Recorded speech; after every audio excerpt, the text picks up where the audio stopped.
کہا ابو جان خدا کی قسم یقین رکھیے، اپنے بیگ میں ہاتھ رکھتی ہے اور کہتی ہے کہ خدا کی قسم اے ابو میں تو گھر سے کبھی باہر قدم رکھتی نہیں، میں تو بازار دیکھی نہیں، میں تو ادھر والوں کی دکان دیکھی نہیں، خوشبو کہاں ملا کرتی ہے میں نے وہ بھی دیکھی نہیں، لیکن ابو جان خدا کی قسم میں اپنے بیگ میں ہاتھ رکھ کر کرتی ہوں، اب یہ کہتی ہوں کہ اس آنے والے مہمان کی برکت ہے۔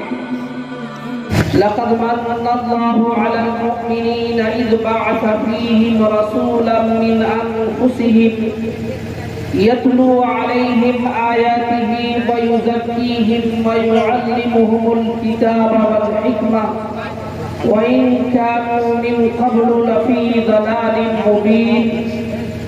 وقال النبي صلى الله تعالى عليه وسلم اتق المحارم تكن أعبد الناس أو كما قال عليه الصلاة والسلام. صدق الله العظيم وصدق رسوله النبي الكريم ونحن على ذلك لمن الشاهدين والشاكرين والحمد لله رب العالمين. اسٹیج پر رونق افروز معزز علماء کرام و شعراء عظام، حاضرین مجلس، پردہ نشین میری مائیں اور بہنیں،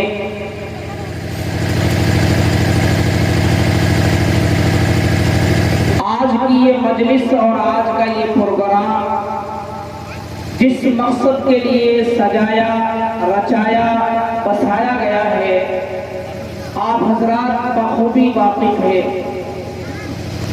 کہ ربیع الاول کے مہینہ آتے آتے عام لوگوں کے ذہن میں یہ بات گردش کرنے لگتی ہے کہ اس مہینے کی 12ویں تاریخ کو سرور کائنات فخر موجودات خاتم النبیین سید المرسلین جناب محمد رسول اللہ صلی اللہ علیہ وسلم کی ولادت و سعادت ہوئی.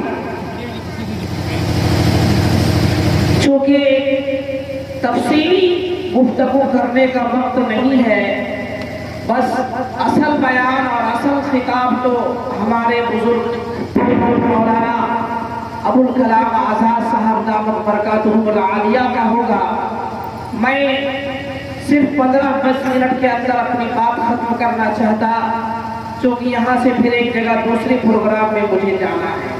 بہرحال میں عرض کر رہا تھا کہ آج ربیع الاول کی 12 تاریخ ہے، یعنی 13 تاریخ شروع ہو چکی ہے. لوگ یہ سمجھتے ہیں کہ آج کے دن حضور اکرم صلی اللہ علیہ وسلم کی ولادت و سعادت ہوئی ہے اور جناب محمد رسول اللہ صلی اللہ علیہ وسلم کی وفات بھی اسی تاریخ کو ہوئی ہے.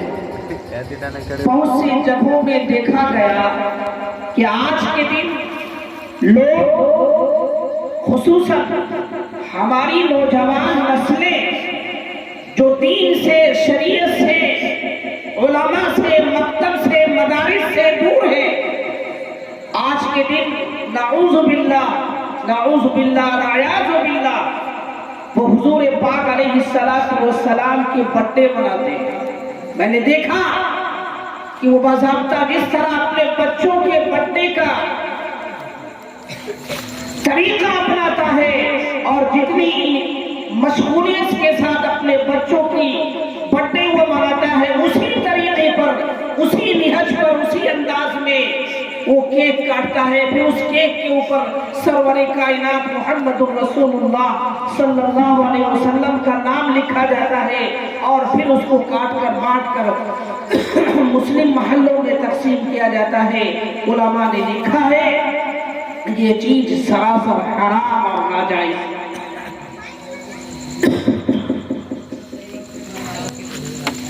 آج 12 ربیع الاول ہے. آج کے دن میرے آقا اس دنیا سے وفات پا گئے، یہ تو پکی بات ہے، اس میں کسی کا اختلاف نہیں ہے کہ سرور کائنات جناب محمد رسول اللہ صلی اللہ علیہ وسلم کا انتقال اور رحلت ربیع الاول کی 12ویں تاریخ کو ہے. لیکن آپ پیدا کب ہوئے اس میں علماء کا اختلاف ہے۔ آپ یہاں بیٹھے ہوئے ہیں پیدائش کی خوشی میں یا آپ کی وفات کی خوشی میں، دونوں چیزیں جمع ہیں، غم بھی جمع ہے اور خوشی بھی جمع ہے۔ بعض علماء فرماتے ہیں کہ حضور علیہ السلام کی پیدائش 9 ربیع الاول کو ہے۔ بعض علماء فرماتے ہیں کہ حضور علیہ السلام کی پیدائش 12 ربیع الاول کو ہے۔ بعض علماء فرماتے ہیں کہ جناب محمد رسول اللہ صلی اللہ علیہ وسلم کی پیدائش 13 ربیع الاول کو ہے۔